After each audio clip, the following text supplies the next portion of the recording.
हमें कर्म करना चाहिए या भाग्य के भरोसे बैठना चाहिए तथा क्या हमारा भविष्य पहले लिखा जा चुका है? क्या हमारा भविष्य पहले लिखा जा चुका है? आज हम इसके बारे में जानेंगे। कुछ लोग कहते हैं कि हमारे कर्म से हमारा भाग्य बनता है। कुछ लोग कहते हैं कि हमारा भविष्य हमारा भाग्य पर आश्रित है। कथा के सार्थक आकाशवाणी हुई थी कि देवकी की 8वीं संतान कंसा का वध करेगी।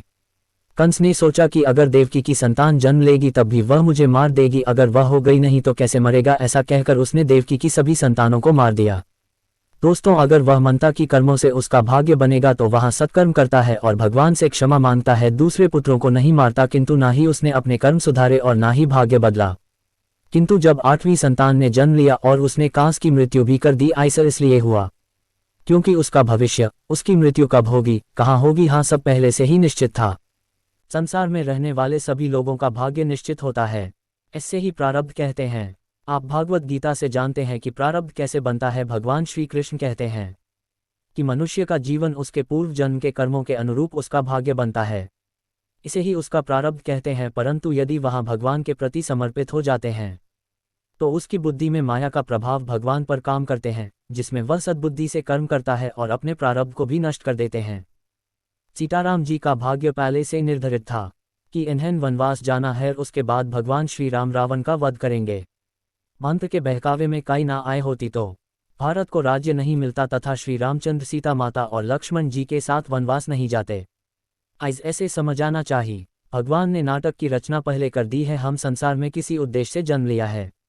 भविष्य को किस्मत से भी देखा जाता है, किंतु इसमें भी कर्म प्रधान है। आपने सुना होगा, जैसा वो भोगे वैसा कटोगे।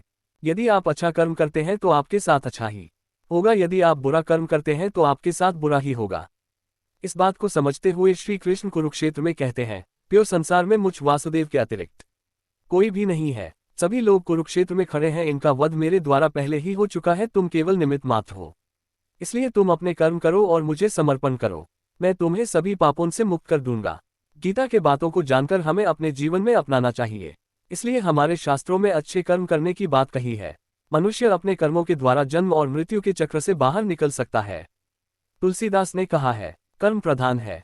जब अर्जुन ने कर्ण का वध किया तब अर्जुन ने कहा कि माधव मेरे हाथ कप रही है, पर अपने ओएस के समय मुझे समझ आया था कि मैं एक सदात्मा को उसके बाहर से मुक्त कर रहा हूं, लेकिन अपने तो मेरे मस्तक मेरे भाई की मृत्यु का कलंक लगा दिया। श्री कृष्ण कहते हैं, मनुष्य को प्रारब्ध देने वाला मैं कौन होता हूँ? उसके कर्म का हाय उसका प्रारब्ध देते हैं। यहाँ चयन टू यूज मनुष्य का होता है कि यूज क्या करना है। तुमने धर्म का साथ देना चुना और उसने आधार में दुर्योधन का साथ दिया। मैंने कई बार उसे विकल्प चुनने का अवसर दिया और उसने दुर्योधन को चुना, मतलब अधाम। तो दोस्तों, इस कहानी से हमें संदेश मिलता है, भगवान स्वयं हमें अच्छे कर्म करने का अवसर देते हैं, लेकिन हम ऐसा नहीं करते और इसके बाद अपने अपने के बुरे किस्मत पर रोते रहते हैं। मनुष्य का भविष्य जरूर पहले से तय होता है, परंतु हमारे कर्मों के द्वार हमारे भाग्य का निर्माण होता है। कर्म प्रधान विश्व रची रखा। जय जय श्री राधे कृष्ण।